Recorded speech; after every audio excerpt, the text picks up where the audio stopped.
Welcome to my channel. As you can see, I'm in my new place, my new office, my new bedroom, whatever you want to call it.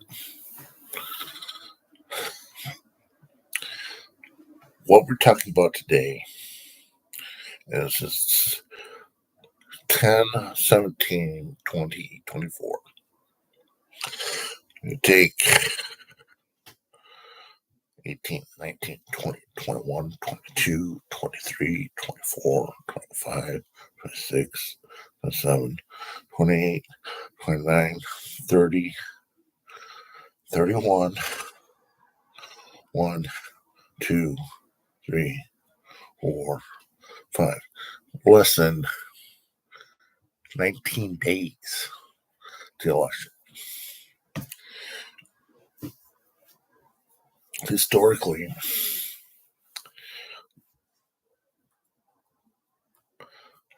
rich white male Americans have occupied the White House since 1799 and up to 2008 to 2016. That's when Barack Obama became president. What Trump was the reaction to having a black man in office. The thing was, what set everyone ablaze was Barack Obama. Let's get that out of the way. Let's be frank about that. And what ended up happening is everybody and their mother, who for whatever reason decided to say, hey, this ain't right. We want to keep this pattern and tradition going on who's going to be in the White House. A rich white man. That was not always the case. And sometimes many of the early presidents, sometimes their dad broke. But that was way back when. But if you weren't born into wealth, chances are you weren't going to get any power. The thing about power is it corrupts. No matter how well intentioned you are in running a government, chances are you're going to be tempted to do things to better yourself over the people. What you try to do is you try to convince yourself that it is for the people, but then you deceive yourself into deceive yourself in believing that you're doing what is right for America. When the realization is, when you're in it for yourselves and you're exposed, you will feel the wrath of voter, anger, and frustration. And that kind of leaves the unelected officials. Why was they getting the blame? I'm talking about the judicial branch, the Supreme Court, mostly Justice Roberts. I don't understand the Heritage Foundation. I don't understand the mentality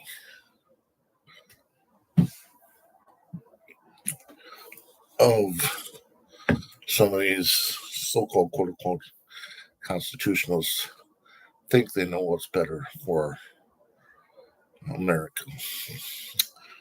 What it is, in a nutshell,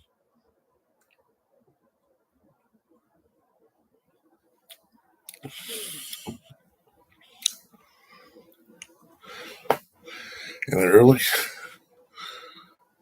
1700s, landowners, especially in the South, slaves. And the mentality is the more wealth you had, the more power you had. You had your own little fiefdom. That kind of predates that back to the medieval mentality that if you have people under you, you had some sort of power. A thing about colonialists, you take somebody that's been educated.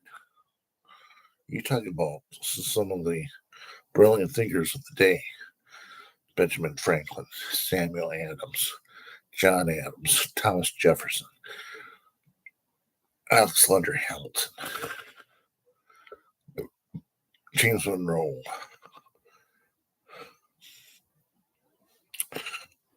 dare I say George Washington. Those were the contemporaries, so were pretty much like the most recognizable forces we consider the forefathers of our country that we have today. Where did this all come from? Well, everything predates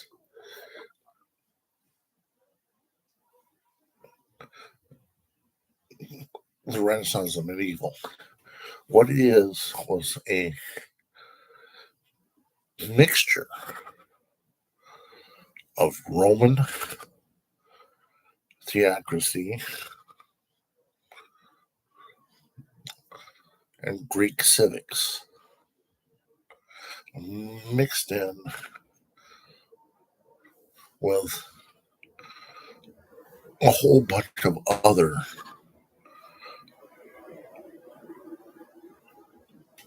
ideas and philosophies in which they understood that you were going to disagree. So they built this framework in place to keep things intentionally vague. When they did that,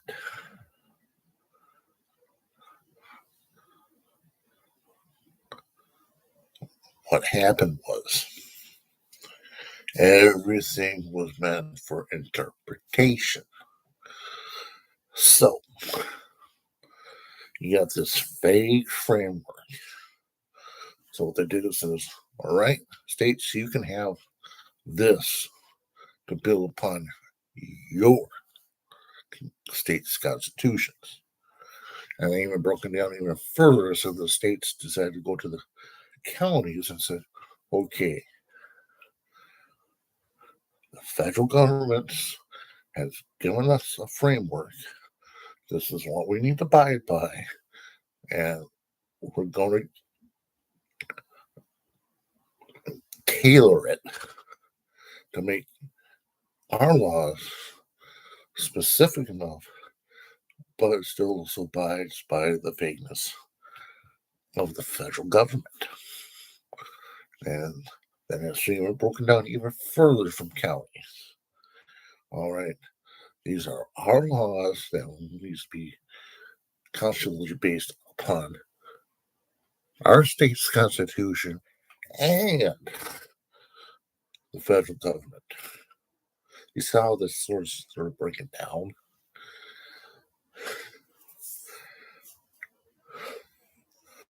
So that we meet the criteria that our laws, our policies, our regulations in our state, in this county, in this country of the United States meets the bare minimum of constitutionality. So, to get this explained even further,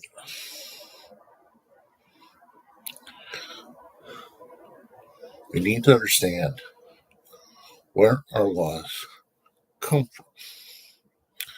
Our laws predate to some of the articles of Confederation back after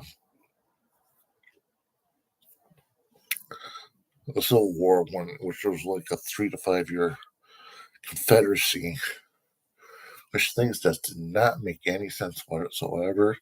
They decided, okay, we need to operate as one unit in order to make this thing to work. Otherwise, we're going to be recolonized by either France or by Spain.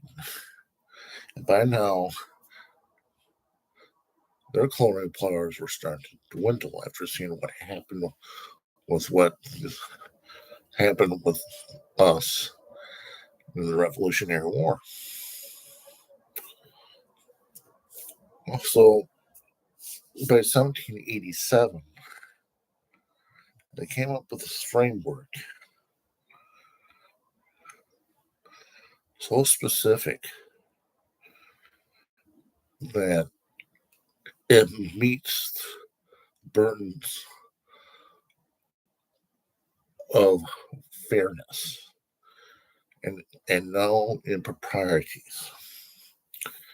And when you have a preamble that says "we the people," that's a very strong phrase and a very strong statement saying this is our basic framework for our pursuit of happiness,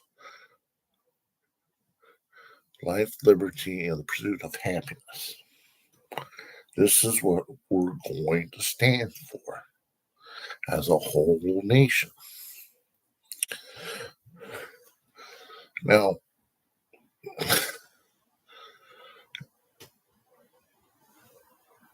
the great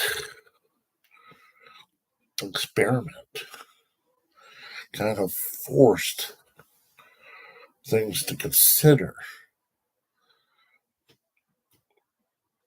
that sometimes businesses can become countries within a country, and when they do that, they want to be able to impose their laws and regulations onto other companies, and the courts will make a judgment saying whether or not this needs to be sent back to the district court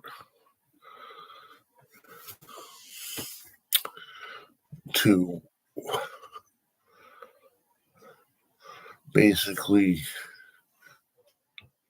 interpret the law of when or where this is going to be constituted as constitutional. It blows my boil when you see some of these attack ads from both parties just bombarding. And I really don't blame them.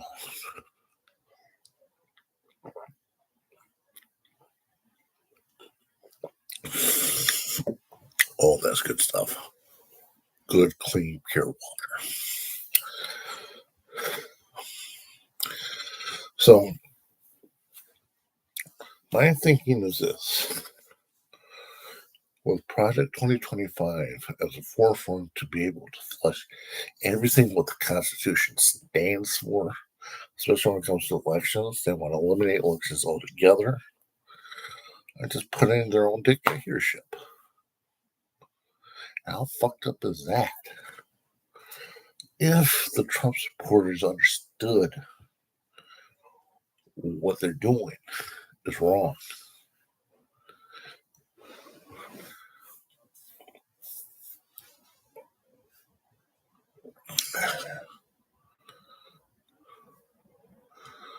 Well, this is where I lost my train of thought.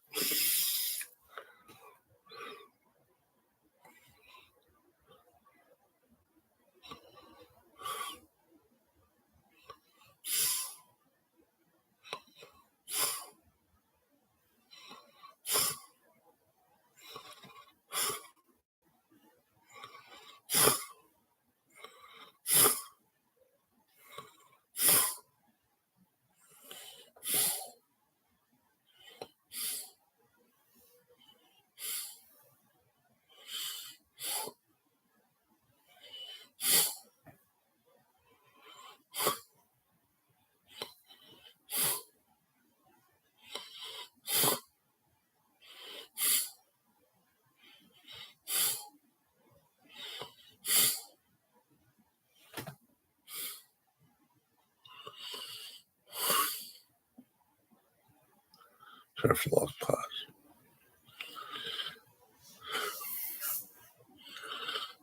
Well, yeah, got nothing more to say then.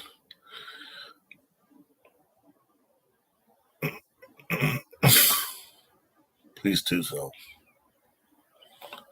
What am I talking to? How was it supposed to happen? So,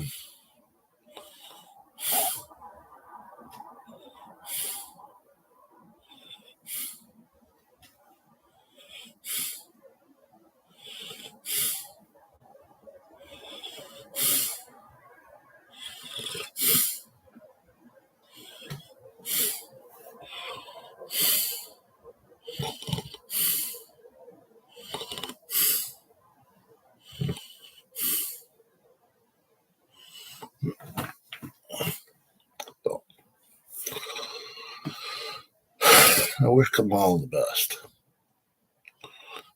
but she's going to take a election that you'll never ever.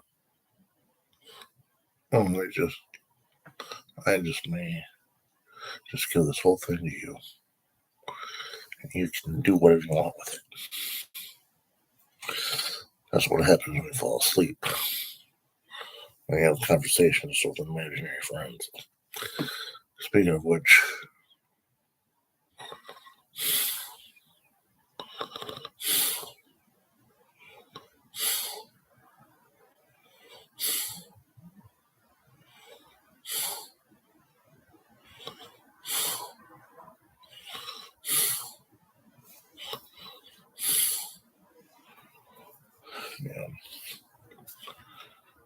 shows with her father.